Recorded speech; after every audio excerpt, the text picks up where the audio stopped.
En 2018, les contribuables français ont payé 138 € de redevances audiovisuelles pour financer le service public qui coûte au total 3,7 milliards d'euros par an. Mais ce n'est pas suffisant. Et parce que ce n'est pas suffisant, le gouvernement envisage d'étendre la redevance à tous, y compris ceux qui n'écoutent pas Radio France, y compris ceux qui n'ont pas de télé. Et à tout cela, il faut ajouter encore le financement par les contribuables de 400 millions d'euros pour la presse classique, pour la presse mainstream, sans compter les aides postales, sans compter les aides fiscales, sans compter les petits arrangements.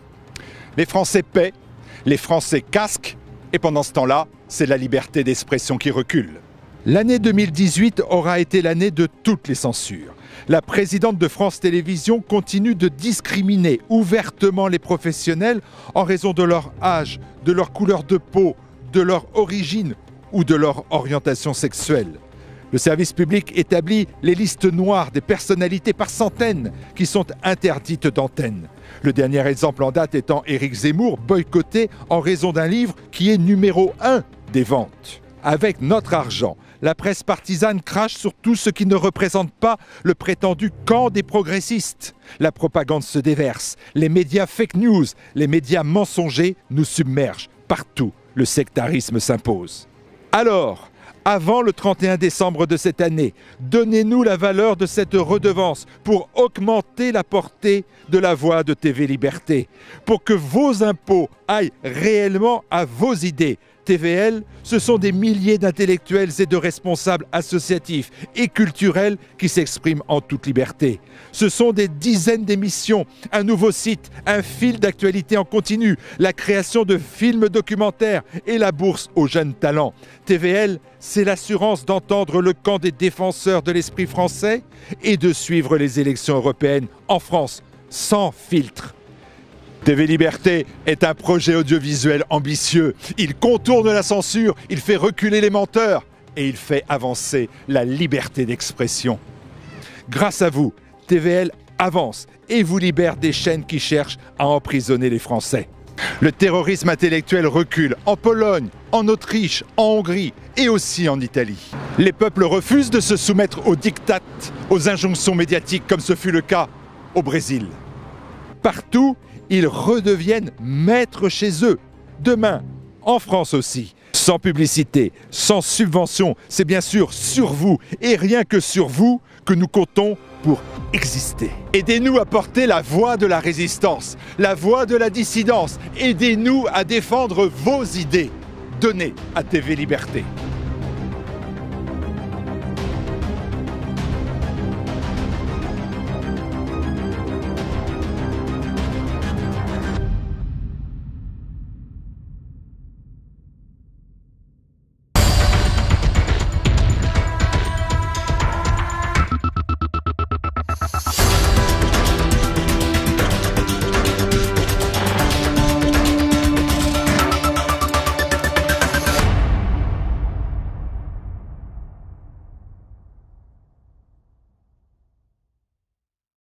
Bonjour chers téléspectateurs de TV Liberté, bienvenue sur le plateau de Politique et Économie. Et Politique et Économie oblige aujourd'hui Pierre Jovanovic. Bonjour Olivier. Bonjour mon cher Pierre. Alors, nous avons une actualité tout à fait passionnante et celle-ci conforte vos prévisions, souvent annoncées, et infirme ceux qui vous accusent d'être un conspirationniste, eh bien... le pape de la conspiration, je précise. Bon, des conspirationnistes. Alors, je vais vous appeler sa sainteté. Ah ouais. Bon, non, sérieusement, mon cher Pierre, il s'est passé quand même quelque chose de formidable en France. Oui, absolument, on est tout à fait d'accord. On ne mesure pas ce qui est en train de se passer. L'ampleur. Parce que, je vais tout de suite vous passer la parole, mais bon, on peut imaginer que demain, les gilets jaunes. Les gilets rouges et les bonnets jaunes. Non, pardon. Les gilets jaunes échouent. Bon, échouent à court terme. Que le mouvement cesse. Mais, quelle que soit la destinée du mouvement, nous avons franchi un point d'inflexion. Absolument. On a franchi un cap. Et d'autre part, permettez une comparaison historique. Lorsque la Bastille est prise, le fameux 14 juillet 1789, il s'était passé avant toute une série d'événements. De manifestations. Et qui étaient plus ou moins... Annonciatrices. Mais voilà. Et je crois que nous y sommes. Alors, ça ne sera pas la prise de la Bastille, bien entendu, mais nous y sommes. La prise de l'Élysée, peut-être. Alors, c'est 2 fois déjà. Moment de... Non mais quand je vous parle de la prise de l'Élysée, parce que j'y étais. Alors vous avez couvert l'événement et vous allez nous en parler, Pierre. Voilà. Mais déjà, du temps de la manifestation du mariage pour tous, ça avait frisé aussi le débarquement à l'Élysée. Il y avait des gens qui avaient freiné. C'est pas la même chose. Non, c'est pas la même chose. C'est pas la même chose. Mais dans les 2 cas, il faut voir que c'est quand même ni les syndicats, ni les partis. C'est-à-dire les partis politiques sont dépassés. Voilà. Et mieux que ça. C'est la révolte de la base, en fait. Et les syndicats. Qui a mesuré ils ont botté en touche. Le fait que c'est l'ordre établi en 1945 avec la représentativité syndicale qui est balayée par cette affaire. Nous changeons de monde, nous changeons d'époque. Bon, à vous la parole, Pierre. Alors vous y étiez. Enfin, d'une part, j'y étais. Mais ce que j'ai vu, si vous voulez, c'est la paranoïa de l'Élysée. Parce que j'ai trouvé que les CRS qui étaient tout autour donc des rues avoisinantes, enfin autour de l'Élysée, étaient particulièrement agressifs et violents. En fait, ils avaient des ordres et eux-mêmes étaient extrêmement nerveux. Et autant sur les Champs-Élysées, parce que j'ai couvert les Champs-Élysées pendant toute l'après-midi et même la soirée, autant il y avait une différence de comportement des CRS clairement de ceux qui protégeaient l'Élysée et de ceux qui se trouvaient sur les Champs-Élysées qui étaient plutôt bon enfant, on va dire. Et en revanche, les manifestants qui étaient là, c'était véritablement toutes les couches sociales. Toutes les couches sociales étaient présentes. Du livreur, du chauffeur VTC, d'agent SNCF jusqu'au banquier. J'ai croisé des banquiers. Traders, voilà. J'ai vraiment croisé toutes les couches sociales et c'est une révolte d'une ampleur absolument inégalée. Et d'ailleurs, j'accuse M. Castaner c'est le ministre du mensonge et de la fake news, parce qu'on nous parle de fake news, mais c'est eux qui fabriquent les fake news, parce que j'avais vu sur BFMVC, pour pas les nommer, ils disaient qu'il y avait 1000 manifestants, mais c'était du grand n'importe quoi sur les Champs-Élysées. En fait, M. Castaner a bidonné littéralement les chiffres du 17 novembre. Et en fait, ce qu'il a fait, c'est qu'il a empêché, à Paris, il les a empêchés de se rassembler. Ils ont appliqué la politique du salami, pour les empêcher de tous se retrouver sur les Champs-Élysées. Mais vous savez de qui elle date, cette expression? Non. La technique du salami. Mathias Rákosi, secrétaire général du Parti communiste hongrois, qui en 1947 découpe l'opposition selon la technique du salami. Écoutez, je suis ravi de cette précision, absolument, je ne la connaissais pas, mais c'est très intéressant. C'est vraiment de les découper en tranches. La technique Ils du ont salami. Découpé les gilets jaunes en tranches. D'ailleurs, il y avait plein de gilets jaunes qui étaient bloqués sur le périphérique. Les policiers les empêchaient de rentrer dans Paris, du moins retarder leur arrivée.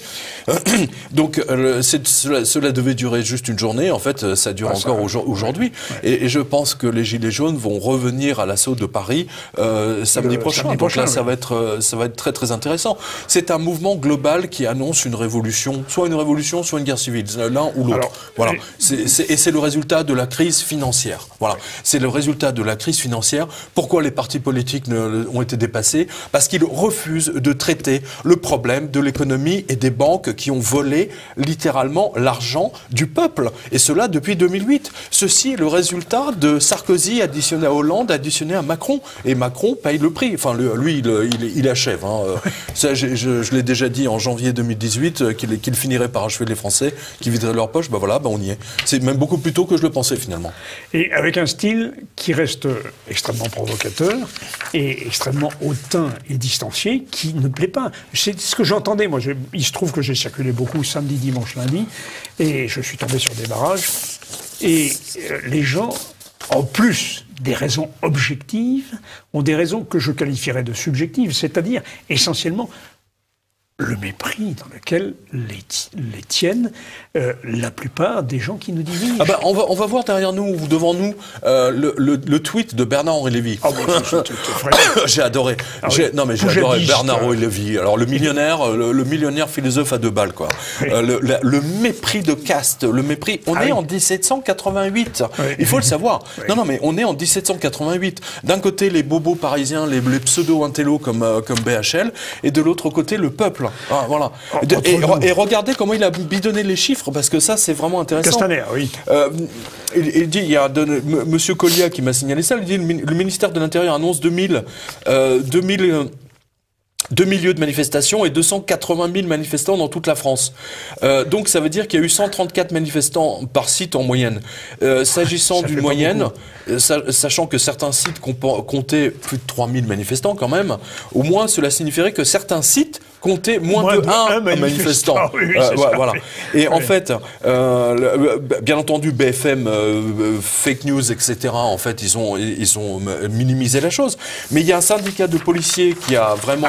qui a dénoncé la chose, c'est le syndicat de policiers, alors c'est syndicat France Police. Oui. Voilà, ils ont dit, ils ont fait un calcul très rapide, parce que eux, ils ont accès aux chiffres donc sur leurs écrans. 500 manifestants en moyenne et estimation basse multipliée par 2000 points égale 1 million. Voilà, c'est pas compliqué. Et pas 124 000 comme l'a annoncé La République En Marche via son porte-parole Christophe Castaner. Voilà. Donc ils ont un vrai problème. Et moi je pense qu'en fait il y avait 2 millions de personnes qui se sont rassemblées dans toute la France, parce que il y a même des toutes petites villes qui étaient bloquées. C'est toute la France qui était bloquée là. Dans la campagne, j'ai trouvé des ronds-points avec une demi-douzaine de gars. Et franchement, c'était paumé comme campagne. Bah oui. Et j'en ai trouvé à plusieurs reprises au long de mon parcours. En général, ils m'ont laissé passer, je les ai remerciés. J'avais mis un gilet jaune sur le tableau de bord. Mais il est évident que partout. Or, comment est-ce qu'on compte les manifestants? On les compte quand ils défilent. Donc c'est facile. Mais là, on ne peut pas les compter. Donc, évidemment que les estimations de M. Castaner sont très en dessous. Elles sont bidonnées, totalement bidonnées, c'est un menteur. Mais de toute façon, La République En Marche, c'est la... Enfin bon, je veux dire, vous savez ce que j'en pense, hein, c'est vraiment la République du mensonge aujourd'hui, Mais il faut dire aussi que ce pauvre Macron a eu des mots tout à fait maladroits, parce que quand il a dit... Mais ils ont continué. Qu'ils viennent me chercher, ils ont... Mais justement, à l'Élysée, les gilets jaunes sont allés le chercher. Ils ont essayé, en tout cas. Alors, tout ça pourquoi ? Si vous me permettez, je vais apporter à nos téléspectateurs une petite information intéressante que j'ai oui, c'est très très intéressant sur Facebook, parce que bon, on nous dit c'est pour la transition écologique. C'est bidon, c'est faux, archi faux. Il faut le démontrer, et je vais le démontrer très simplement à nos téléspectateurs, si vous me permettez, Pierre. Juste avant que vous donniez ce chiffre, je tiens à préciser, je vous le donne de tête, hein, c'est peut-être plus. Pour chaque centime d'augmentation du prix de l'essence, diesel, super, peu importe, l'État prend 2 milliards. Sur chaque centime d'augmentation. Voilà. Donc vous imaginez, vous multipliez ça par les... Voilà.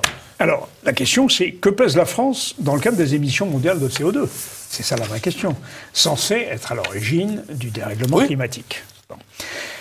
Il faut aller voir l'Agence internationale de l'énergie, chers téléspectateurs. C'est un site en anglais que je vous donne, K-World Energy Statistics. Voici la liste des émissions de CO2 par pays. Je vous épargnerai la totalité. On peut peut-être le montrer derrière nous, ça sera intéressant. On la montrera, mais quelques exemples. Bon, la Chine est en premier rang. Alors, nous émettons, nous autres humains, 32 milliards de tonnes de CO2. La Chine est à 9%.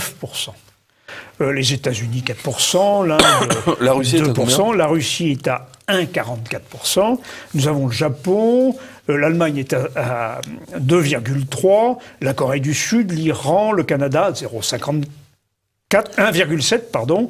Le Brésil est à 1,6, le Mexique 1,4. Et vous me direz, mais la France, où est-elle ? Attendez, je vais vous le dire, mon cher Pierre. L'Afrique du Sud, 1,3.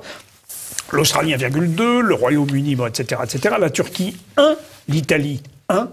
Et la France, au dernier rang, 0,9 de l'émission. Donc en fait, on est le pays qui pollue le moins. On est un des pays qui pollue le moins. Non mais c'est incroyable. Je veux dire, ils nous prennent pour des blaireaux, quoi. Non mais ce chiffre est très très intéressant parce que ça va avec celui les deux que je donne, que vous avez vu. Oui, je donne le prix de l'essence dans le monde entier. Bon, on va les voir derrière nous parce que c'est des graphiques vraiment intéressants. On a un graphique européen et on a un graphique mondial. Il y a, je sais plus, 300 pays, je crois. La France est tout en bas. Je veux dire, c'est le pays un des pays les plus chers. Je crois qu'il y a 4 pays derrière nous, donc dont la Norvège qui est le. Et donc, en admettant qu'on divise par 2 notre émission de CO2 en augmentant à ce point le carburant, les taxes sur le carburant, eh bien, l'impact sur le dérèglement supposé climatique mondial serait nul. Oui, bien sûr. Puisqu'on passerait de 0,9 à 0,45. Non, mais qu'on nous explique pourquoi les Français sont les seuls à payer pour sauver la planète, quoi. Oui, c'est ça. Voilà. Non, mais c'est ça. Donc le truc. Nous sommes en pleine supercherie. Mais c'est une supercherie. Mais évidemment que c'est une supercherie. La supercherie, elle est très simple et vous le savez bien. L'État français est totalement endetté. Voilà. Il est endetté aujourd'hui à 100% du PIB. LOL. Techniquement, c'est à 300%. Les vrais chiffres. Oui. Et si on y met les communes, les régions, etc., on va arriver à 500%. On est d'accord là-dessus. Le problème, c'est qu'aujourd'hui, la France ne peut pas rembourser ses bons du Trésor. On a un banquier aujourd'hui à la tête, logique, donc il favorise les banques. On va rembourser aux banques étrangères. Voilà. C'est uniquement pour qu'on puisse rembourser les banques. C'est la seule raison pour laquelle ils sont en train de tuer la classe moyenne française. Et cette nouvelle augmentation tombe justement au moment où, comme par hasard, le 15 novembre, la France n'a plus un sou en caisse. C'est bien avant, oui. Même au 15 officiellement, octobre. Ils l'ont reconnu. Ils ont reconnu que maintenant, ils vivent d'emprunt. Exactement. L'armée paye ses factures au mois de janvier maintenant. Voilà, entre autres. Hein. Voilà, tout à fait. Non mais c'est vraiment, je trouve ça vraiment tout à fait scandaleux parce que vous voyez, les Américains qui nous parlent de tout ça, en fait, sont les derniers à vouloir sauver la planète. Mais on organise. François Hollande était tellement fier de l'avoir organisé là, mais ils s'en foutent. C'est des conneries. C'est des conneries. C'est pour monter les taxes uniquement. C'est comme l'impôt sur le sucre et l'impôt sur le sel qui vont nous poser. Ou l'impôt sur les oreillers. Et Barouin, sur le sommeil. Barouin, cet enfoiré, l'avait reconnu dans un reportage je l'avais diffusé dans ma revue de presse vidéo. Mais c'est dingue. Mais en plus, ces politiques sont les yeux dans les yeux. Ils vous annoncent ça. C'est pour sauver la planète. Oui, mais t'as raison. La dernière fois que Macron a dû faire un plein, c'était quand il avait sa carte étudiant, quoi. Mais non, mais c'est vrai. Et tous ces politiques. C'était Brigitte qui avait fait le plein. C'était Brigitte qui avait fait le plein, oui, ça doit être ça, ouais. Oui, c'est vrai qu'il faut entretenir les petits jeunes, comme on dit. Non, il faut aider les petits jeunes. Il faut aider les petits jeunes, voilà. Mais soit dit en passant, quand même, il n'y a eu aucune destruction, il n'y a pas eu de violence, il y a eu des blessés, bon, ça on voit bien. Non, la mentalité, j'étais avec eux sur l'échange, je peux vous dire qu'il n'y avait vraiment pas de l'esprit de casser quoi que ce soit. D'ailleurs, ils n'ont rien cassé sur les Champs-Élysées. Mais vraiment, rien du tout. Ils ont déplacé des barrières, ils ont joué au chat à la souris avec les CRS, mais c'était tout. Alors forcément que quand il y a 2000 points, il y a forcément ça dégénère. Mais ce qu'on oublie de dire, c'est que dans les dom-toms, en Martinique, en Guadeloupe, à La Réunion, etc., mais toute l'île a été bloquée par les gilets jaunes. Pas une image, nulle part. Nulle part. Moi, j'ai des lecteurs qui sont à La Réunion, qui m'envoient dans les dom-toms, qui m'envoient les infos, mais j'hallucine, c'est pire. Ce qui s'est passé là-bas, c'est 3 fois pire de ce qui s'est passé en France. Ah oui, c'est assez net, oui. Alors, vous avez une expression que j'ai bien aimée. À ce rythme, la Révolution française 2.0. C'est bien vu, ça. C'est très bien vu. Parce qu'en effet, c'est le numérique qui a permis les gilets jaunes. Oui. C'est le réseau Internet, dont Jean-Yves Le Gallou avait toujours dit qu'il constituait une véritable alternative. Mais c'est pour ça qu'ils veulent contrôler les réseaux sociaux. Ben voilà. Voilà, c'est pour empêcher justement de ce... Monsieur le patron de Facebook nous a dit que Soros était quelqu'un de très bien. Ça m'inquiète. Oui, bien sûr. Bien sûr. Et on veut... Et monsieur Darmanin nous a annoncé qu'il allait se servir de Facebook pour nous poursuivre fiscalement. Génial. C'est extraordinaire. C'est en fait, voilà. C'est tout à fait Orwell. C'est 1984 avec la caméra qui regarde chez vous, qui regarde ce que vous avez chez vous, les photos que vous mettez. Ah, vous avez une BMW, mais comment vous l'avez achetée, etc. Voilà. C'est ça. Sauf quand même, il y a 20 ans, il y a 25 ans, un ministre aurait dit ça aurait été une levée de bouclier fantastique. Là, rien. Personne n'a bougé. On n'a pas souligné le caractère totalitaire de l'affirmation du petit Darmanin. Ouais, écoutez, je suis sidéré par la bêtise de tous ces ministres, de tout ce qui touche de près ou de loin, que ce soit les gens de En Marche ou des Insoumis. Je les mets exactement dans le même panier. Ils ont un niveau intellectuel, mais vraiment... Je veux dire, je veux pas dire on aura des pâquerettes, mais parce que c'est une insulte aux pâquerettes. Hein. Voilà. Vous avez publié quelques tweets là. Voilà, non mais là, regardez bien parce que là, je m'adresse à tous les Français qui nous regardent. Là, on a une florilège de taxes et impôts. On en a encore plus. Et regardez bien. Je veux faire avant d'aborder ça. Depuis, M. Sarkozy a commencé à fermer les casernes de gendarmerie, les hôpitaux, les collèges, les maternités, les tribunaux. Il les a fermés les uns après les autres. Hollande a poursuivi, etc. Qu'est-ce qui s'est passé dans la France profonde? Les gens ont été obligés de faire de plus en plus de kilomètres pour la poste. Tous les postes ont fermé. Donc, au lieu de faire 5 kilomètres ou d'aller dans le village voisin, ils étaient obligés d'aligner 20 kilomètres ou 30 kilomètres. Les banques, les agences bancaires ont fermé. Les agences bancaires ont fermé. Moi, j'ai des mails de lecteurs depuis des années maintenant. Je suis obligé de faire 50 kilomètres pour trouver un DAB à un distributeur. Et aujourd'hui, d'un seul, les mecs, ils découvrent que, en fait, c'est débile. Je veux dire, on dépense 2 fois plus, 3 fois plus d'essence en achat d'essence. Alors, puis on a fermé tous les services publics, mais c'est d'une débilité profonde. Ces technocrates sont des crétins finis. Vous parliez même de la fermeture des banques. Je connais un petit gars qui travaille à la journée. Il est payé en chèque. Il se pointe à la banque. Il peut même plus mettre son chèque. Voilà. Il n'y a même plus d'humain. L'agence est fermée pour 3 semaines. Et comment il va bouffer Non, mais c'est ça. Non, mais voilà, mais c'est que ça. Ce n'est que ça. Et en fait, vous assistez à la destruction de la France, à la destruction des services publics, mais aujourd'hui on le sent. En l'espace de 10 ans, ils ont détruit entre les banques, les agences bancaires dans les villes, la poste, les agences de la poste, etc., les préfectures, tout ce qui a été fermé. Eh bien, résultat des courses, ça se trouve, la France dépense surtout 3 fois plus d'essence pour se déplacer. C'est la débilité profonde. Et aujourd'hui, le gouvernement se bat contre le diesel, mais osais-je rappeler que dans les années 90, c'est ce même État, ces mêmes technocrates crétins qui nous ont encouragés à acheter des diesels. Oui, absolument. Oui, tout à fait. Et ils culpabilisent les Français en disant que vous fumez, vous roulez en diesel. Vous vous souvenez de ça? C'est Griveaux. Mais c'est aberrant. Benjamin Griveaux, porte-parole du gouvernement, voilà. qui se moque. Mais c'est du même topo que Bernard-Henri Lévy. Hein. Oh, les manants, les gueux qui mangent de la brioche, qui s'achètent une Zoé. Le prix d'une Zoé, je crois que c'est 22 000 €. Voilà. On va leur jeter une cuisse de poulet, vous savez, comme dans Les Visiteurs. C'est même pas une cuisse de poulet, c'est l'os. Tiens, Manon, tiens, gueux, mange. Tiens, une petite remise de 500 € si tu t'achètes une nouvelle voiture. Et on va te taxer derrière. Voilà. En fait, ils donnent d'un côté, soi-disant, ils donnent d'un côté. Tiens, on vous donne 2 €. Et puis de l'autre, ils en prennent 10. Voilà leur technique. C'est très simple. L'augmentation prévue, effective, c'est 3 milliards 900 millions de rapports pour l'État. Les compensations annoncées par M. Philippe, en réaction à l'arrivée des livrets jaunes, des gilets jaunes, 500 millions.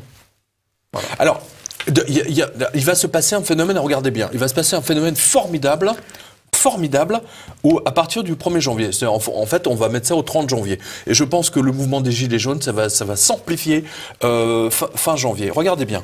D'une part, vous avez au 1er janvier, vous avez toutes les hausses, toutes les hausses habituelles, prise de l'essence, pour le coup, le gaz, les taxes, les impôts, le prix de l'énergie, bon bref, tout le monde connaît. Le prélèvement à la source. Voilà. Et vous mettez ça, la carte Navigo, et vous mettez ça avec le prélèvement à la source qui va entrer en vigueur donc sur le bulletin de salaire du mois de janvier, eh bien là, les Français vont se retrouver en slip. Ils vont se retrouver en slip. Et là, le mouvement va être décuplé. Il va être décuplé. Et ajouté à ça, écoutez bien, voilà, ça vous le retrouverez sur quotidien.com, florilège des taxes, impôts, encore plus pour 2019. Ah oui, ça, c'est pas mal. Voilà. Alors tiens, de M. Dufresnoy, il nous dit une taxe sur les locaux commerciaux vacants va être imposée à leurs propriétaires. À Beauvais. Alors vu le nombre de boutiques vides, les mecs ils vont se faire cartonner. Voilà, donc alors ça va être de genre 35%. Alors, ensuite, hausse des péages. Hein, donc, dès février 2019, ça c'est M. Morel qui nous le dit. Voilà. Autoroute, en février 2019, le prix des péages va augmenter plus que d'ordinaire. Le niveau des hausses habituelles qui répercute, Bon, bref, donc ça va encore augmenter. Notre lecteur Edmond, alors il m'a dit, chez moi, ça fait 20 ans qu'il y a une taxe aux ordures ménagères. Et quand le sac poubelle est trop gros, ou même léger, où il n'y a plus que... Voilà. En fait, les gens, ils ne le prennent plus. Voilà. La taxe annuelle est passée de 80 francs donc au début, elle est à 160 euros voilà, pour une résidence secondaire. Voilà, c'est-à-dire qu'en fait maintenant, alors qu'on paye des taxes, des impôts locaux, on paye des taxes foncières, eh ben non, ils nous font payer une taxe pour ramasser les poubelles, bientôt ils vont nous faire payer une taxe pour tout et n'importe quoi, ils vont diviser. Dans votre livre de presse, vous citez la taxe sur les oreillers? Oui, c'est un impôt sur le sommeil, voilà. Hein, ils ont mis un impôt sur la récupération sur les oreillers et les matelas. Non, mais ça va, quoi. Faut abuser. C'est vraiment n'importe quoi. L'écologie, c'était vraiment une très bonne idée. Sur le plan fiscal, l'écologie est une très bonne idée. Mais c'est la base même du truc, c'est la raison pour ça. Et, tiens, regardez, monsieur Giselic, alors voilà, lui c'est un gilet jaune. Voilà, il nous dit, je tiens une friterie. Hein, il tient une friterie de 8 mètres carrés dans les Hauts-de-France. Alors, les Hauts-de-France, c'est le Nord, hein, j'imagine. Parce que je suis pas encore... Alors, pour info, il nous dit, la CFE est passée de 87 euros en 2017 à 750 en 2018. Alors, voilà. La CFE, il faut expliquer à nos téléspectateurs. C'est dingue. La CFE, c'est ce qui a remplacé la taxe professionnelle. C'est la contribution foncière des entreprises. Mais ça fait des années maintenant que c'est une grosse arnaque. Par M. Sarkozy, pour remplacer la taxe professionnelle. CFE, en effet. Alors, le malheureux, il ne peut pas vivre avec ça, il ne peut pas fonctionner. Vous savez, un autre exemple. Un autre petit gars qui vit à la campagne. Il a installé une fosse septique. Il reçoit un avis d'une société privée mandatée par la communauté de communes. Monsieur, nous devons visiter votre installation sanitaire, etc., pour voir si elle est conforme, etc. Vous devrez vous acquitter de 120 euros. Et le type vient, un quart d'heure, c'est pas conforme, 120 euros. Le garçon me dit, mais c'est plus que ma journée de travail. Mais c'est la même chose, exactement. C'est la même chose pour vérifier si vous pouvez défalquer de vos impôts, vos travaux énergétiques, etc. Ou si votre habitation suit la réglementation, ça coûte 200 euros, 300 euros et ainsi de suite, quoi. Tout est comme ça. En fait, il y a un racket. Depuis 2008, tout le monde raquette tout le monde. Voilà. Grosso modo, c'est ça. Certains raquettent les autres. Non, mais c'est de plus en plus. Moi, c'est un phénomène que j'ai vu en augmentation. Chers téléspectateurs, vous avez aussi des gens qui vous appellent, mandatés, entre guillemets, par l'EDF, pour vérifier que votre maison est bien conforme aux normes d'isolation. Moyennant quoi, ils viendront vous faire payer une taxe. Et puis, bien sûr, votre maison ne sera pas à la norme. Et, une fois de plus, on se sera prévalu d'EDF pour cela. Mais la question des gilets jaunes, je reviens aux gilets jaunes. Parce que c'est pas seulement l'augmentation du carburant, bien entendu. Mais où passe tout cet argent ? Je veux dire, ils n'ont jamais braqué autant d'argent français et jamais l'État n'a été aussi déficitaire. Tout ça pour, soi-disant, la règle des 3%, qui est une vaste fumisterie à la base. Hein, voilà. Je rappelle que ça a été inventé. Alors, il y a des économistes qui se prétendent être l'inventeur des 3%. Je mets ça formellement en doute, parce que, à la base, ça vient de l'école de Chicago pour justifier l'usage de la planche à billets lorsque les États-Unis sont sortis du Standard Or, tout simplement. Ils disent, en fait, on peut très bien fonctionner avec la planche à billets tant qu'on reste avec un déficit de 3%. Moi, j'ai toujours dit ça. Je vous mets au défi, à tous nos lecteurs, d'avoir un budget avec un déficit de 3% pour voir qu'au bout de combien de temps votre banquier va vous rappeler à l'ordre. Voilà la triste réalité. Et ça, c'est le résultat de l'explosion de Wall Street de 2008. Je reviens à nouveau là-dessus. C'est très très important de comprendre ça. Voilà. C'est vraiment très important. C'est à ce point fondamental, mon cher Pierre, qu'après la pause, nous allons justement parler des banques. Alors oui, on va aborder les banques là, parce que là, on a des biscuits là. C'est très très intéressant. Hein, on voit les conséquences de leur trahison, de leur tricherie. De toute façon, plus on s'enfonce dans la crise, plus ils vont mentir. Et on le voit sur le carburant. C'est le mensonge absolu. Hein, c'est la république du mensonge. Absolument. C'est le mot.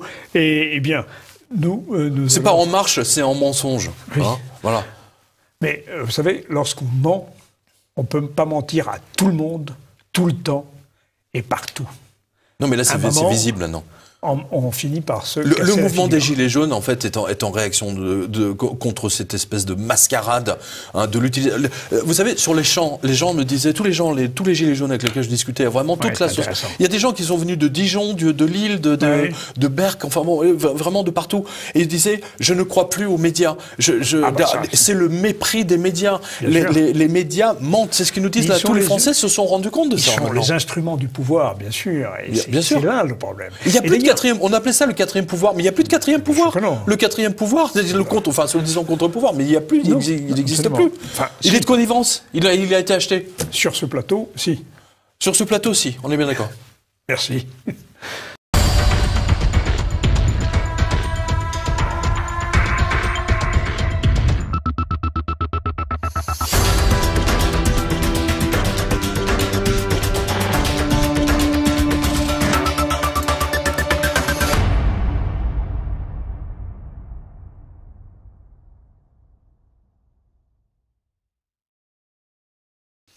Alors, chers téléspectateurs, avec Pierre Jovanovic, dernière nouvelle de nos amis les banques, où l'on reparle de Madoff. Tiens. Oui, on reparle de Madoff avec quelque chose. Alors, vous avez certainement vu toutes les publicités sur la télé. Orange Bank fête ses 1 an, venez nous rejoindre, etc. Puis alors, vous voyez des gens qui appartiennent à une banque d'images, quoi. Enfin, c'est vraiment. Oui, alors, Orange Bank n'existe pas, hein, je précise. Orange Bank a été inventé par Orange, donc l'opérateur télécom, pour maquiller son bilan. Hein, je précise. On revient toujours aux fondamentaux. Oui, bien sûr. Hein, on revient toujours au bilan. Je maquille, tu maquilles. Et ils se sont dit, tiens, on va lancer une banque. Hein, voilà, on va lancer une banque. Eh ben non, ça marche pas comme ça. Parce que alors donc Orange, qu'est-ce qu'ils ont fait ? Ils ont racheté Groupama Bank. Voilà. Groupama Bank. Qui dépendait de l'assurance qui avait été créée d'ailleurs par l'assurance. Voilà, je veux dire, on n'apprend pas à voler comme ça du jour au lendemain. Non, quand je dis voler, c'est enfin aussi. Non, il faut du métier pour ça. Il faut quand même du métier. Donc un assureur ne peut pas se transformer en banquier, c'est pas le même métier. Hein, les deux volent, mais pas de la même façon. Hein, on est bien d'accord. Hein, voilà. Et donc ils ont racheté Groupama Bank. Groupama Bank qui lui avait littéralement escroqué tous ses clients avec des offres de Madoff. Voilà. Et donc, il y a toujours des procès en cours. Et donc, du coup, Orange Bank a hérité de la chose. Voilà. Alors, j'ai mis une photo parce que Madoff est en prison, mais il porte une combinaison orange. Bien sûr. Forcément. C'est marrant. Comme tous Finalement, les il est aux couleurs de la société. Orange fluo. En effet, comme tous les prisonniers américains. Non, mais c'est incroyable. Donc, de Madoff à Groupama et de Groupama à Orange Bank, on a compris la chaîne. Alors, ce qui est intéressant là, c'est que Orange, les mecs à l'époque, quand ils ont lancé Orange Bank, ils ont tablé sur 400 000 clients. Ouais. Hein, résultat des courses, ils ont quoi, 100 000 200 000. 200 000. À mon avis, on peut le minimiser. À mon avis, ils ont dû prendre 120 000. Voilà. 120 000 sans dents. Alors, pourquoi ils ont pris 120 000 sans dents ? Tout simplement parce que Orange Bank propose 150 ou 160 euros pour venir chez eux. Alors, déjà, la clientèle qu'ils visent, c'est pas la clientèle qui a de l'argent, par définition. Oui, s'ils veulent 160 c'est les euros, petits. Il y a peut-être du 10% de grippe-sous, parce que dès qu'il y a 160 euros à récupérer, les gens sont prêts à tout. Et encore. Vous êtes pénalisé quand vous sortez d'une banque, je vous le rappelle, quand même un petit peu. Mais c'est surtout les gens qui avaient besoin de ces 160 euros, donc des économiquement faibles, comme on dit. Pour acheter l'appareil de téléphone. Exactement. Et en fait, Orange Bank compte sur ces agences. En fait, ils disent, voilà, vous voulez le dernier Apple ? Alors, ouvrez un compte à l'Orange Bank, on vous fait un crédit, voilà, mais votre compte, et on vous offre une réduction de 160 euros sur le dernier Apple. Donc, c'est littéralement, il y a quelque chose qui va pas, quoi. Voilà. Donc, écoutez bien. Alors, sur ces 200 000, moi, je pense qu'il n'y a que 100 000 d'actifs. C'est Stéphane Richard, quand même, qui était à la base de tout ça. C'est un peu comme s'il avait demandé au patron de la BNP de lui apprendre le métier de banquier, c'est-à-dire voler. Un télécom priait un banquier de lui apprendre à voler. Le banquier lui remontrant qu'il n'était pas fait pour le vol, loin de là. Il n'en devint que plus pressant sa prière. Alors il le prit dans ses serres, l'enleva en l'air, puis le lâcha. Le télécom tomba sur des rochers et fut fracassé. Alors c'est une fable d'Ésope. Oui, ça me fait penser. Aesop, c'est la tortue et l'aigle. L'aigle et la tortue, absolument. Montre que souvent, voulant rivaliser avec d'autres, en dépit des plus sages conseils, on se fait du tort à soi-même. T'as raison. Voilà. Orange s'est pris une tôle, écoutez bien, de 100 millions d'euros en un an. Qui plus est à l'ère des taux zéro, hein, ou des taux négatifs. Voilà. Donc, si vous dites, je vous donne 160 €, venez chez moi, vous allez forcément attirer du monde, mais pas forcément le bon segment, par exemple les CSP+. Voilà. Et en fait, là, c'est surtout une majorité de CSP hein, qui avait cruellement besoin de ces 160 € pour se payer un nouveau téléphone. C'est voilà, même pas les salariés, quoi. C'est vraiment les. Voilà. Bon, peu importe. Quand même, je reviens sur Groupama, groupe d'assurance, qui crée une banque laquelle achète des produits Madoff. Comment est-ce qu'une banque un peu béotienne, un peu nouvelle, peut acheter des produits Madoff? Comment est-ce que même les autorités... Mais parce que c'était pas débanqué. Mais attends, il n'y a pas que Groupama qui achetait du Madoff. Oui, je sais bien. Attends, la BNP en a acheté, la Société Générale en a acheté, si mes souvenirs sont bons. Ils en ont tous acheté. Mais tous. Oui, mais Groupama était plus petit. Donc Mais peu importe, ils ont tous acheté. Groupama, il s'est dit, tiens, Société Générale ou BNP en a acheté, donc on va en acheter. Voilà, c'est l'effet mimétisme. Mais écoutez bien, le fait que Orange Bank ait perdu, en fait, en 10 ans, ils vont accumuler 1000 milliards de pertes. Voilà. Et en fait, déjà, le cadavre de Orange Bank est déjà en train de sentir mauvais.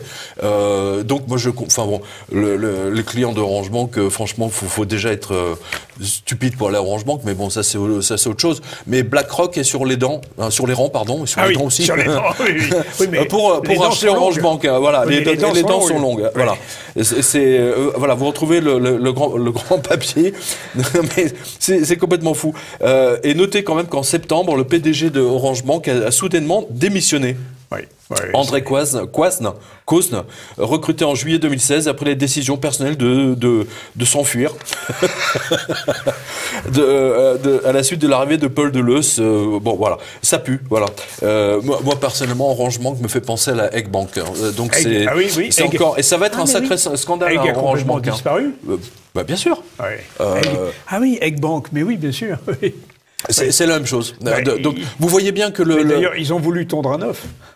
Oui, c'était vraiment le résultat de la chose. Mais je voudrais revenir Continuons avec les banques, oui. Il y a quand même quelque chose de très intéressant qui s'est passé.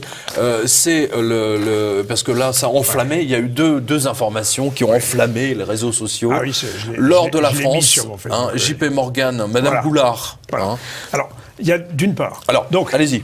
Non, mais pour clarifier les choses, on apprend donc que le stock d'or de la Banque de France va être désormais géré par JP Morgan. Non, c'est pas vraiment ça. C'est pas s'occuper de valoriser l'or. Ils vont faire des swaps d'or. Des swaps. Donc, voilà, ce qui est une escroquerie, à la base. Le swap, c'est un troc, n'est-ce pas? Oui, c'est un troc. Ils vendent des lingots d'or qu'ils n'ont pas. Je rappelle, c'est ça. C'est bien, ça. C'est des ETF, c'est ce qu'on appelle les ETF, entre autres. Hein. Ouais. C'est la Rothschild, la banque Rothschild, par exemple, vend des ETF. Hein. J'ai eu plusieurs lecteurs qui ont été très surpris, qui ont leur compte à la banque Rothschild. Ils pensaient que la banque leur avait acheté des vrais lingots, ils se sont retrouvés avec du papier ETF. C'est du papier or. C'est une arnaque. Ouais. C'est une arnaque. Donc, Madame Goulard, je le rappelle... ancienne ministre de la Défense. Ancienne ministre de la Défense, qui a fait 4 jours. Hein, elle a été défenestrée, là, pour le coup. Notamment, parce qu'elle est embringuée dans un scandale de factures d'En Marche, etc. Mais surtout, pendant 10 ans, elle a été financée par une ONG américaine. Et aux États-Unis, je le rappelle, there is no free lunch. Hein, c'est leur truc. Rien n'est gratuit. Donc, moi, j'aimerais que Madame Goulard nous explique pourquoi elle était payée par cette ONG. Cette obscure ONG, vous avez tous les détails sur la revue de presse. Hein, parce que moi, j'ai toujours dit que la CIA était quand même utilisée très souvent des ONG. C'est ce que fait Soros, par exemple.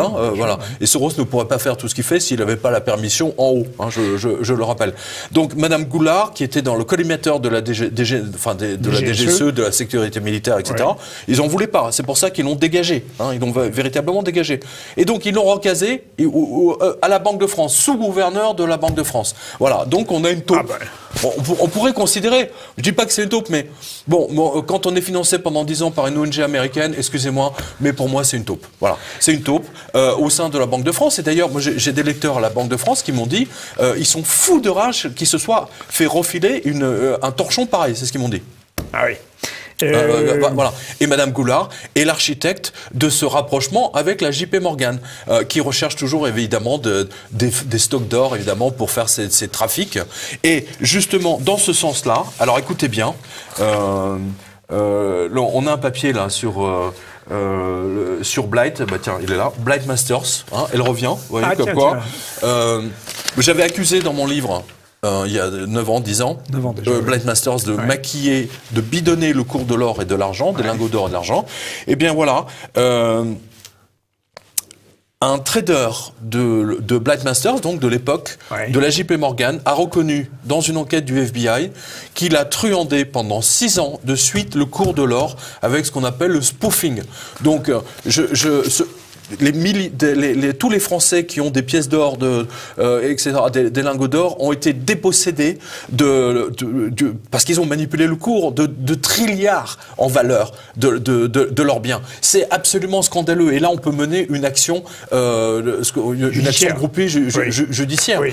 Mais c'est scandaleux. C'est absolument scandaleux. Et j'ai pas vu une seule banque émettre. J'ai pas vu, par exemple, la BNP, qui a été condamnée à 8 milliards par les Américains, émettre un communiqué de presse en disant c'est absolument scandaleux, nous exigeons le remboursement ou une indemnisation par la JP Morgan.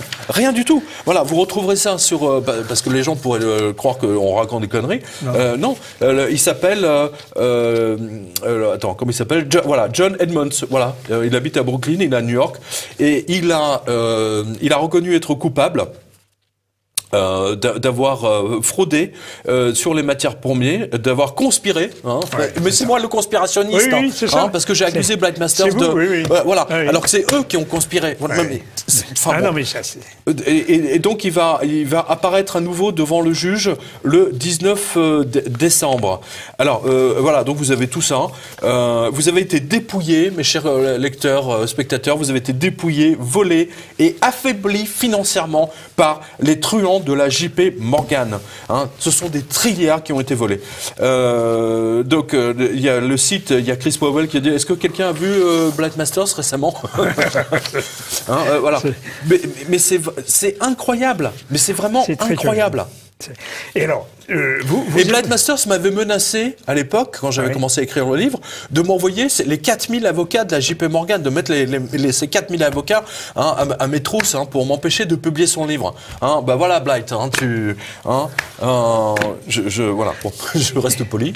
Mais au fait, c'est scandaleux, quoi. C'est scandaleux. Pardon? Qu'est-ce qu'elle est devenue, cette charmante dame? Elle a été démissionnée, comme je l'avais annoncé d'ailleurs, qu'elle se ferait virer, évidemment. Elle a été virée, effectivement, 6 mois après que je l'ai annoncé. Et elle a lancé un truc de blockchain qui s'appelle Digital Asset, qui se trouve à New York. Bon, qui vivote, on va dire. C'était pour la remercier. Ils lui ont donné quelques mains, ils lui ont jeté une cuisse de poulet, on va dire ça comme ça. Mais au point de vue non mais attends, parce qu'il y a une autre info qui va avec ça. Vous allez vraiment comprendre. La JP Morgan, écoutez bien. La JP Morgan a fait savoir qu'elle allait distribuer 26 millions d'euros à des associations pour les jeunes, j'adore, du département 93. C'est pas n'importe... Pas les autres. Non, c'est que le 93. C'est intéressant, hein? C'est intéressant. Oui, 93. Pourquoi le 93? C'est intéressant. C'est vraiment le fruit du hasard. Ah oui, c'est le fruit du hasard. C'est le fruit des banlieues, des banlieues. Ça sent la grosse manipulation pour amener la banlieue musulmane, je le dis clairement, voilà, à bien voter aux européennes de mai 2019. Vous trouvez pas? Voilà. Là, vous voyez une manipulation absolument invraisemblable. De quoi se mêle la JP Morgan? C'est des truands. Ce sont des truands. Et elle remplace l'État français. JP Morgan France, vous êtes des truands. Et ils achètent les politiques. Voilà comment ils achètent les politiques. 23 millions, nom d'un chien. C'est scandaleux. C'est honteux. C'est l'État qui devrait... C'est l'État qui devrait financer. Ah, tiens, la banque. Ben, pourquoi il ne finance pas le 78, le 92 Pourquoi il ne finance pas Neuilly, par exemple? Alors, Neuilly, peut-être pas, mais on pourrait réussir en Corrèze, dans... Vous savez qui est là? Vous savez qu'ils ont embauché JP Morgan? Ils ont embauché le frère du comte de Paris. Voilà, parce que comme il a une particule, voilà, donc ça rassure tous les riches aristos. Ils peuvent les entuber grassement, là. Non, mais nous sommes plutôt du côté parti tête. Voilà. Mais JP Morgan, c'est des truands, c'est une bande de truands. Voilà. J'ai écrit ce livre à l'époque, mais c'est invraisemblable. Le journal Le Monde m'a traité de conspirationniste et c'est eux qui truandent le cours de l'or et de l'argent. Oui, Pierre. Rien dans le journal Le Monde, je précise. Pourquoi? Mais bien, tout le monde s'y attend. Il faut que je me calme. Mais votre sainte colère est justifiée. Alors, on parlait de recasage des uns et des autres à propos de Mme Goulard, etc. Savez-vous, vous l'annoncez, mais Héloïse Benamou l'annonce aussi, le patron du RSI qui est failli... Oui. Ils l'ont recasé à la Cour des comptes. Recasé à la Cour des comptes, c'est quand même... J'en ai parlé dans la revue de presse vidéo. C'est génial. C'est énorme. Non, mais c'est génial. Mais c'est la plutocratie, c'est ce que je dis, c'est la plutocratie. Alors justement, là aussi, Pierre Jovanovic, vous évoquez la plutocratie, mais à travers une autorité, alors que nul ne saurait contester. C'est le très ancien secrétaire d'État au Trésor, à moins qu'il ait été le patron de la Fed, Paul Volcker. Oui, j'en ai parlé également. Oui, il parle de la plutocratie aussi. Paul Volcker, est un monsieur très âgé. Non, il a sauvé les États-Unis de l'inflation et de leur sortie de Bretton Woods en 71. Voilà, exactement. Voilà. C'est lui qui, en 79, fait le plan Volcker. Mais avant, même avant. Oui, mais au point qui va permettre à Reagan d'assainir autant que faire se peut. Un petit peu avant. Voilà. Un petit peu avant. Paul Volcker, donc, il est retraité. Il a 91 ans aujourd'hui. Voilà. Et il dit... Aujourd'hui, la plutocratie s'est emparée du monde. Ça, c'est formidable, ça. Mais on le voit. Voilà. Mais on le voit, la JP Morgan qui prend la place de l'État français. Tiens, on va donner 23 millions. Alors, la JP Morgan, précisons... Vous vous souvenez quand il y avait les grandes manifestations à Wall Street il y a 5 ans de ça. Qu'a fait la JP Morgan? Qu'a fait Jamie Dimon? Jamie Dimon, il a fait un chèque de 5 millions de dollars. Écoutez bien, qu'il a offert à l'association des policiers new-yorkais. Donc avec le message implicite, bon, vous protégez la banque, et nous avant les autres. Voilà. Voilà. Ça s'appelle de la corruption, mais bon. Bien sûr. Passons. Je serais très curieux de savoir quelles sont les associations. D'ailleurs, j'appelle nos lecteurs qui habitent le 93. Regardez bien. Ça serait même intéressant de savoir si la JP Morgan va vendre son truc public. Ce bande d'escrocs. Alors ça a agité la sphère numérique, mais il y a autre chose qui a agité la sphère numérique, et j'ai vu arriver moi aussi cela, c'est la banque Rothschild qui vend ses... dès qu'on parle de la banque Rothschild, ça y est, c'est les Illuminati de Bavière, la totale. Alors, ça déclenche tous les trucs, c'est extraordinaire. Qu'est-ce qui se passe là? Ils vendent leur fiducie. Non, la banque Rothschild tient beaucoup à sa réputation. Bon, on tiendrait à moi. Je rappelle que la banque Rothschild est quand même, je veux dire, en 10 ans de revue de presse, c'est celle qui est le... Bon, c'est pas la seule, mais elle fait partie des banques qui n'ont jamais été dans des gros scandales comme la JP Morgan, justement, dans des grosses affaires de truandage. Mais là, ils se sont fait gauler dans une affaire de blanchiment, puisque la Rothschild, comme toutes les autres banques d'ailleurs, a une unité de blanchisseuse. C'est Tong et frères. Ting et Tong. Blanchisseurs chinois de San Francisco qui ont ouvert une filiale à Genève. Donc la blanchisseuse. Et donc, ils se sont fait gauler dans plusieurs affaires par le régulateur suisse, qui est particulièrement aveugle, lent, mais c'est normal, on est en Suisse. Mais pour que le régulateur suisse leur colle une amende, le gendarme suisse, bancaire, donc ils se sont dit, bon là ça pue, on vend. Et donc la Rothschild a décidé de vendre son unité de blanchisseuse à un cadre dirigeant, et donc ça va s'appeler autrement. En fait, comme ils vont être condamnés, ils ne veulent pas que ce scandale éclabousse le nom de la Rothschild. Voilà, tout simplement. Voilà, c'est aussi simple que ça. Vous savez, j'ai fait un grand papier là-dessus. C'est pas la peine de partir dans des délires. Mais pourquoi pas, ça plaît à beaucoup de gens. Voilà. C'est Rothschild Trust qui est opéré en Suisse, mais aussi dans l'île de Guernesey, à Singapour, aux États-Unis. Voilà. Et donc, ça emploie 160 personnes avec 40 millions d'euros de revenus annuels selon Bloomberg. En 2017, la banque privée et gestion de Rothschild & Co. a totalisé 514 millions d'euros et la gestion privée gérait 21 milliards. Voilà. Donc ils ont séparé l'unité d'aide blanchisseuse de la gestion privée. Voilà. Et je précise que c'est la branche anglaise, c'est pas la branche française. Hein, c'est pas la banque.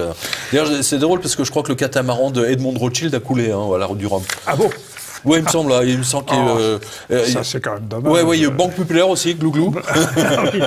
Et Edmond Rothschild aussi, Glouglou. Je donne ta tête. Je crois que pendant la route, les deux banques qui flottaient là sur des liquidités.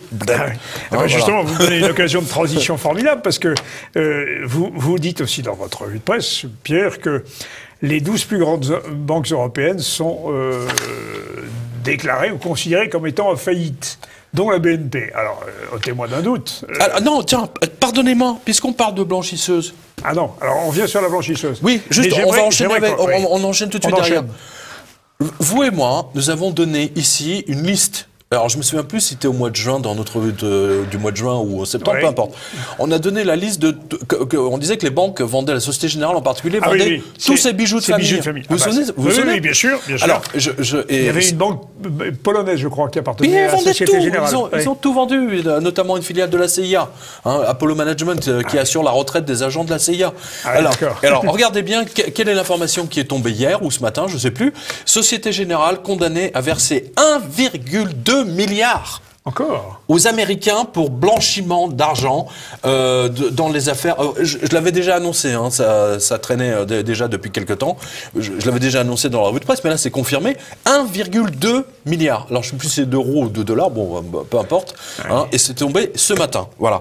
Et vous voyez, je l'ai donné avant, ça c'était le 12 novembre. La Société Générale cherche des millions et comme je vous l'avais annoncé, la vente de son réseau polonais Eurobank a été finalisée. Voilà. Au groupe bancaire portugais. Ah bon? Cherchez l'erreur. Mais au moins, les deux pays commencent par un P. Voilà. Parce que je disais que la société a donné son manteau polonais à Saint-Martin. Oui, Saint-Martin Bank a donné son... Voilà, c'est la groupe portugais BCP, voilà, que Banque Millennium, blablabla. Mais en fait, au bout de 13 ans, vous voyez, au bout de 10... Ils ont acheté ça il y a 13 ans. La Société Générale a acheté ça il y a... Et maintenant, ils le vendent pour des queues de cerises. Oui. Mais aujourd'hui, la situation est encore plus grave qu'en 2008, puisque elles sont condamnées à tout vendre. Ouais. Et là, elles viennent de se prendre 1 milliard. Qui va payer? Mes chers lecteurs, spectateurs, tout. Vous êtes client à la Société Générale, ils vont vous ponctionner votre compte. Vous allez vous retrouver avec des frais en plus, des trucs non justifiés, etc. Parce qu'il faut bien les payer. Ils ont 10 millions de comptes, 10 millions de comptes, 10 euros. Allez, en un an, c'est torché. Ils vont prendre 1 milliard sur le compte des clients. Voilà. Au témoin d'un doute, cette information-là sur les plus grandes banques européennes en faillite. Dites-moi. Vrai ou faux? Oui, je crois. Alors, je ne sais plus où elle est. C'est vous qui l'avez? Je n'ai que l'intitulé, mais c'est ce que... Elle est là. Voilà, je l'ai. Mais non, c'est pas moi, c'est la Banque Centrale Européenne. Ah oui, si c'est la BCE qui le dit, alors... C'est la Banque Centrale Européenne. Non, mais attends, moi je le dis depuis 2008. Oui, voilà. Mais c'est marrant, vous voyez, les cadavres remontent. Vous savez que la mafia utilisait une technique, quand ils tuaient des gens dans des règlements de compte, pour que le cadavre ne remonte pas, ils utilisaient des grillages. Ah oui. Et ils enveloppaient le cadavre d'un grillage métallique, ce qui fait que quand vous savez, tous les gaz, etc., quand la peau gonfle, donc le grillage, enfin, donc ça explose la peau, donc l'air sort, mais avec le poids, ça reste en bas. Voilà, donc ça ne remonte pas. Une technique. C'est une technique extrêmement pour la mafia. Tous les jours. Non, j'ai vu ça dans un feuilleton américain. Je ne m'y connais pas, moi, en règlement de compte. Pas encore. Pas encore. Parce que je pense qu'en cas de révolution française, il y aura beaucoup de règlements de compte. Vous y connaissez en règlement de compte bancaire? En règlement de compte bancaire, oui. Voilà. La BCE a procédé à des stress tests. Voilà. Il a découvert que les 12 plus grandes banques européennes ne résisteraient pas vraiment à une nouvelle explosion de Wall Street. Et attention, la liste comprend la BNP, Société Générale, qui ont rejoint la Deutsche Bank. Faut le faire quand même. C'est incroyable. Voilà. Et celui qui a déclaré ça, c'est le vice-président de la BCE, Luis de Guindos. Voilà, il a dit ça lundi dernier dans une conférence à Bruxelles. 12 plus grandes banques sont en faillite. Voilà, c'est ça que ça veut dire. Ouais. Et je rappelle que la même BCE qui avait conduit des stress tests, je me souviens de la une du Figaro, les Échos, la Tribune, les banques françaises sont solides, elles ont résisté à tous les stress tests. Tiens, c'est marrant, 4 ans plus tard ou 3 ans plus tard, ils refont les mêmes stress et ils ne résistent plus à rien. C'est étrange, non? Et ça viendrait d'où, ça? Ça viendrait d'Italie, alors? Le maillon faible? Attendez, elles sont en faillite. Oui.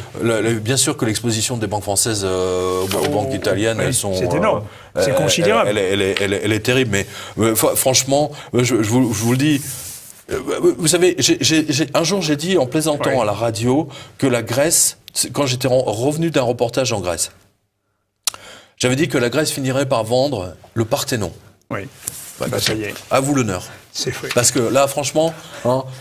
Pierre... oui, des fois, je sors des conneries comme ça et elles deviennent réalité. C'est ça qui est fou. C'est inquiétant, ça. Je vous l'avais annoncé, la Grèce va le faire. Enfin, vendre ses sites historiques. Du 19 au 23 novembre 2018, lors de l'un de mes retours de Grèce, j'avais dit à la radio en plaisantant que les Grecs finiront par vendre le Parthénon. Eh bien, ça y est, via le Figaro. Le gouvernement grec prévoit de privatiser les centaines de vestiges archéologiques, et archéologues résistent. Le palais de Knossos en Grèce. Ah oui, bien sûr, avec les Parisiennes. Palais de Knossos, les Parisiennes à l'intérieur. C'est incroyable. À l'origine du mythique labyrinthe de Minotaure et le tumulus du roi Philippe II de Macédoine. Ah ben oui, bien sûr. Bien sûr. Oui, père d'Alexandre le Grand, situé à Vergina, dans le nord de la Grèce, partagent la même destinée. Ils sont tous deux appelés à être vendus. Vous vous rendez compte? Attends, mais est-ce qu'on pourra encore les visiter? Non, mais le principe, si vous voulez, c'est de privatiser le Parthénon, par exemple. Hein, privatiser, ça veut dire quoi? Ça veut dire tout l'entité qui gère l'entrée des touristes et la gestion de tous les touristes du Parthénon, donc ceux qui vendent des tickets. Voilà, tout simplement. C'est un peu comme la Tour Eiffel, hein, sauf que c'est une association, il me semble-t-il, pour la Tour Eiffel. Vous ajoutez, j'attends que Londres se manifeste pour acheter le Parthénon, vu qu'une partie de ces frises, en effet, c'est la fameuse frise des Panathénées. Exactement. Qui se trouve on reconnaît ceux qui ont fait du latin, du grec, voilà. Qui se trouve au British Museum, en effet. Moi, je l'ai vu, c'est scandaleux que il l'ait jamais rendu, c'est incroyable. Il faudra le remettre, en effet. Non, mais ce que cette information, Olivier, ce que cette information révèle, c'est que d'ici 10 ans, nous, on va être obligés de vendre le Louvre et la Joconde. Rien n'a été réglé. On pourra la vendre à l'Italie. Non, mais rien n'a été réglé. Non, mais les Italiens n'auront pas plus d'argent. Hein. Moi, je rappelle que c'est quand même l'émir du pétrole, là, saoudien, qui a acheté le portrait du Christ par Léonard de Vinci. Je vous donne sa tête. Hein. Je ne sais plus si c'est Raphaël ou Léonard de Vinci. Hein, pour pas que ce portrait du Christ retrouve le monde chrétien. Hein, il l'a planqué. Ça se trouve, il va même le détruire. Ah, ça serait fâcheux. Oh, il en est parfaitement capable. Vous avez vu ce qu'il a fait à Khashoggi? Oui. Hein, il l'a découpé en tranches. Ah, puis il l'a mis dans Non, mais quand je dis découpé en tranches, là, le coup du salami, c'est vrai. Décidément. Le salami est une grande technique politique. Tu sais, je me souviens de la une Pardonnez-moi, je me souviens de la une du quotidien de Paris. Il y avait... Où vous étiez journaliste. Oui. Il y avait Charles Pathé, le cinéma Pathé, qui était un agent du KGB. On n'avait jamais rien compris. Il y a eu un procès, donc il y avait les mecs de la DST qui étaient là, etc. Et on avait un rédacteur en chef qui s'appelait Jean-Michel Saint-Ouen, et il a eu ce titre absolument génial, la vie de Charles Pathé, tranche par tranche. Vous voyez? Ah oui. Mais c'est exactement la même chose. C'est exactement la même chose. Tout va être découpé en tranches et vendu, privatisé. C'est ce qui se passe. C'est la technique du salami, mais vue autrement. Mais alors, écoutez, je lis encore une chose absolument ahurissante dans votre revue de presse, mon cher Pierre, que la BCE missionne BlackRock. Je l'ai déjà abordé. On a déjà parlé de BlackRock. Je l'ai déjà abordé. Un fonds vautour. On en a parlé tout à l'heure de BlackRock. Ils sont prêts à racheter Orange Bank, justement. Oui, mais ils vont aussi... Bonjour Orange Bank, je salue tous les salariés. On ne sait même pas où ils sont, leurs salariés. Ça se trouve, les mecs, ils sont au Maroc, en Tunisie. Ouais. Moi, j'ai l'un de mes lecteurs qui a retiré 200 € au distributeur. Il a reçu, j'ai la preuve, hein, vous avez la capture écran sur la revue de presse. Le mec, il lui demande pourquoi vous avez retiré 200 €. Mais on t'en bip, Orange Bank, connard, crétin, enfoiré, hein, ouais. Banque de naze. Mais BlackRock, donc ce fonds vautour. Oh, qu'il se fasse racheter par BlackRock, ça serait drôle. Ça, les mecs, ils vont les écrabouiller. Oui, mais alors, pourquoi est-ce que BlackRock a une autorité morale pour examiner les comptes des banques européennes? Ils n'ont aucune, c'est le bras armé de la Fed. Ben voilà, c'est le bras armé de la Fed. Ben voilà, mais donc, quand la Fed, je vous explique le rôle de BlackRock. Quand la Fed imprime, quand elle imprime par exemple, je sais pas, on va dire, elle va imprimer 2 trilliards de fausses monnaies, d'accord? Elle est obligée de les rentrer dans les comptes de la Fed, oui. D'accord? Oui. Mais qu'est-ce qui l'empêche d'imprimer 2 trilliards hein, et de ne pas les mettre dans le compte de la Fed et de les mettre par exemple, de les glisser dans le compte de la BlackRock? Ah ben voilà. Ben voilà. Et ça permet à BlackRock de racheter toute l'Europe. Et c'est ce qu'elle fait en ce moment. Eh bien, ça c'est la puissance de la fausse monnaie.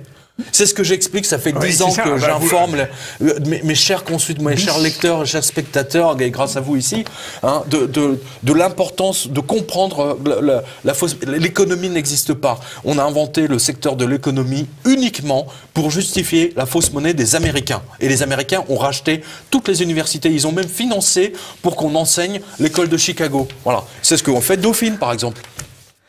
Alors... Justement, mon cher Pierre... Je rappelle que le premier livre d'économie, c'est Xénophon. Hein. Oui. Le premier livre d'économie, c'était pour leurs femmes. Hein. Oui. C'était comment gérer les esclaves. Ah, mais c'est ce que veut dire économie. Le mot économie, veut dire eikos nomos, la règle de la maison. Voilà, la règle des esclaves plutôt, parce que c'est surtout pour gérer les esclaves. Mais c'est la maison. C'est combien de coups de fouet aux esclaves hein. Donc les gilets jaunes, attention. Hein. Hein, c'est vraiment ce que Macron, c'est ce qu'il fait. Hein. C'est combien de coups de fouet hein, si un esclave se comporte bien. Comment gérer les jarres, hein, les récoltes, etc. Parce que les mecs, eux, qu'est-ce qu'ils faisaient? Ils partaient à la guerre. Ils partaient à la guerre, donc ce sont les femmes qui géraient les domaines. Donc c'est le premier livre, c'est ce qui est considéré par tous les économistes, là-dessus on est d'accord, hein, c'est l'équivalent du code Hammurabi pour les juristes. Voilà. Hein, c'est Xénophon. Voilà. Et Xénophon participera à l'expédition des 10 000, qui est mercenaire au service des rois de Perse, et vaincu, traversera toute l'Anatolie pour rejoindre le fond. Et quand il revenait chez lui, sa femme avait bien géré le domaine. Hein, il avait à manger, à boire, c'est très important. Hein. Et je rappelle que Colbert, par exemple, ministre des Finances de Louis XIV, il était intendant. Oui. C'est quand même le terme précis. C'est l'intendance, ou les comptables. Il n'y avait pas d'économiste. Et l'intendance suit. Hein, et l'intendance suit. Voilà, aujourd'hui, elle ne suit pas, hein, c'est clair. Hein, donc, bienvenue dans le monde des banques en faillite. Hein, vous avez vu que toutes les banques sont en train de vendre leurs bijoux de famille, leurs manteaux. Bientôt, ils vont vendre leurs slips, là, ils vont vendre leurs montres. Mais bientôt, il y aura la révolte du peuple. Hein. Là, il y a une cassure. Là. On est parti sur un autre versant. Et là, je sens que tout ça, ça va... Voilà, je dis à nos jeunes spectateurs, inscrivez-vous aux listes électorales, parce que si vous ne inscrivez pas, vous ne pourrez pas voter aux élections européennes. Alors, le problème, mon cher Pierre, c'est est-ce que l'offre... Tiens, Londres refuse de vendre, on en a parlé ça, Londres refuse de rendre... Ah oui, au Venezuela. C'est génial, ça. Alors, on n'aime pas le régime vénézuélien, mais de là à lui refuser de récupérer son or, c'était scandaleux. Non, mais vous vous rendez compte, ces banquiers sont des voleurs, c'est la Banque d'Angleterre. Elle lui dit, non, ils ont dit à Maduro, c'est l'or du peuple, hein. On ne vous rend pas votre or parce qu'on pense que M. Maduro va l'utiliser à des fins personnelles. Mais Chavez l'avait récupéré lors du Venezuela. Les Polonais ont récupéré leur or, mais les Allemands, ils ont eu beaucoup de mal. Hein. Des Américains, ils ont... ça, c'est dans le livre 666, c'est consacré au sujet. Hein, voilà. En effet, non, mais on en a parlé ensemble. Oui, bien sûr. Elle avait, cette vidéo, elle était censurée depuis. Hein, Est-ce que nous arrivons au terme de cet entretien. Est-ce que vous auriez un événement ou un mot de conclusion? Oui, les arrêts maladie. Hein, parce que voilà, pour que vraiment vous compreniez ils vont tout détruire. Macron va tout, et toute sa clique là, sa clique de Raptou. Alors je crois que c'était dans le Figaro. Hein, l'État envisage de... Alors d'abord ils ont fait une première chose. Ils envisagent de passer les arrêts de maladie sur le compte bancaire de l'employeur, hein, du salarié. Voilà. Mais les choses se précisent. Les salariés peuvent déjà préférer le télétravail à un arrêt maladie et certains souhaitent revenir au travail. Le Premier ministre a jugé ce mercredi que voilà. Donc en fait, ils vont diminuer en fait les arrêts maladie. Voilà. Et l'ancien du RSI, dont on a parlé tout à l'heure, a été mandaté justement pour réfléchir sur comment supprimer les arrêts maladie, parce que c'est ça qu'on lui demande. Ils doivent économiser 4 milliards sur les prestations sociales. Ça comprend les arrêts maladie. Vous l'aurez dans le baba. Je le dis, l'année prochaine, au 30 janvier, au 1er février, ça va être extraordinaire parce que là, l'impôt à la source va passer avec toutes les augmentations qui vont arriver au 1er janvier 2019. Bon, là, on va assister à quelque chose. La colère des Français va être phénoménale. Et là, les Français ne sont pas comme les Grecs. Et ça, on l'a vu quand même. On l'a vu ce week-end. Oui. Et je salue tous les gilets jaunes, tous les Français qui sont descendus. Voilà. Merci Pierre. Merci pour cette je les retrouve, j'allais oublier, je les retrouve à Chambéry. À Chambéry. Voilà, à Chambéry. Après le succès de Strasbourg et de Laval. Pas encore, on n'a pas encore été à Strasbourg. À Strasbourg, ça sera avec Héloïse, je crois le 15 décembre. Voilà. Et à Paris le 22. Voilà, donc chers lecteurs parisiens, je vous retrouve à Paris. Paris. Rue de Médicis. Rue de Médicis, voilà. Et là, ça sera jusqu'à 20h30, donc on va le faire on va le faire pendant très longtemps. Excellent. Voilà, donc là j'aurai le plaisir de retrouver tous nos lecteurs et surtout nos spectateurs, parce qu'il y a quand même quelques-uns qui viennent nous dire, bon, comme vous l'avez vu sur les photos, c'est tout à fait sympathique. Ah oui, c'est vraiment sympathique, c'est vraiment adorable. Et d'ailleurs, vous savez, mais c'est tellement chaleureux. Moi, les gens nous remercient de leur donner des vraies infos, quoi. Tous ces gens qui viennent vous voir, ils n'avaient pas de gilet jaune, mais ils me faisaient penser aux gilets jaunes. Mais il y a de ça. Mais vous savez, c'est en allant justement à leur rencontre dans toutes ces villes que je vois les choses qui vont se passer à l'avance, parce qu'ils me le disent. Et parce que ça ne remonte pas, manifestement. La DCRI, les gens régionaux de la DCRI ont beau faire remonter des notes, mais les notes, elles ne circulent pas avant que ça se retrouve. Et puis Macron, il s'en tape des pauvres et des gueux. Il leur pisse dessus. On l'a vu avec leurs déclarations. Édouard Philippe, c'est la même chose. Il les méprise. Il méprise. Ce sont des énarques. Les énarques n'ont que du mépris. Nous sommes en 1788. Nous sommes à l'aube d'une nouvelle révolution française. C'est la révolution 2.0. C'est la noblesse de robe. C'est ça, oui. Pas des robes, mais qui se dérobent, surtout. Oui. C'est la noblesse énarque qui se dérobe, là, pour le coup. Voilà. Pardonnez pour ce jeu de mots, mais je pense qu'il est de circonstance. Pierre, vous le savez, et nos téléspectateurs le savent, la critique que faisait Charles Gave dans une émission, sur ce même plateau, de ces élites en question, c'est un petit passage qui dure 3 minutes. Oui. Il en est à 9 millions 700 000 Oui, mais il avait raison, je l'ai vu. Mais il a raison. Mais il a tout à fait raison. Ça correspond bien à quelque chose. Mais bien sûr. Il y a une critique de nos élites, là. Mais bien sûr, mais elles sont déconnectées de la réalité. Macron n'a pas d'enfant. Attends, tout le monde a vu qu'il était homo. On s'en fout. Je veux dire, la sexualité des gens, on s'en tape. Mais tout le monde a vu qu'il avait des tendances homo. Mais surtout, c'est un énarque qui n'a pas d'enfant et qui est fonctionnaire à vie. Comment voulez-vous qu'il se reconnaisse dans la peau d'un salarié qui risque de perdre son emploi du jour au lendemain et qui a 3 personnes à charge au minimum? Voilà. Surtout quand madame ne travaille pas parce qu'elle élève les enfants, il ne peut pas se reconnaître dans ces gens. Ce n'est pas possible. Ce n'est pas possible. Le seul énarque... faire un petit stage d'apprentissage. Le seul énarque qui était vraiment compatissant, c'est Chirac. Lui, il avait vraiment de l'empathie et il aimait les Français. Chirac aimait les Français profondément. Il avait le sens du contact populaire. Mais parce qu'il aimait les gens. Oui, mais sa politique... Non, mais je ne parle pas de la politique, on est bien d'accord. Je dis simplement qu'il aimait vraiment, véritablement les Français. Ouais. C'est tout. Les Français l'ont bien senti. Je veux dire, ils l'ont élu deux fois quand même. Ouais. Toute cette clique d'énarques haïssent la France. Et les Français, parce qu'ils ne les aiment pas, par définition. C'est tout. Et dans le même registre, lisez l'excellent livre de Vincent Jauvert, Les Intouchables d'État. Oui, c'est ça, c'est des intouchables. Voilà. Mais je rappelle qu'en Inde, les intouchables, c'est une race maudite. Oui. Je pense que les énarques vont devenir une race maudite. Les intouchables, en Inde, c'est une caste inférieure, alors que là, cela, c'est une caste supérieure. Regardez le tweet d'un autre intouchable, Bernard-Henri Lévy, par exemple. Ou de monsieur... C'est celui qui est... Cheval, il s'appelle. Monsieur Cheval aussi, voilà.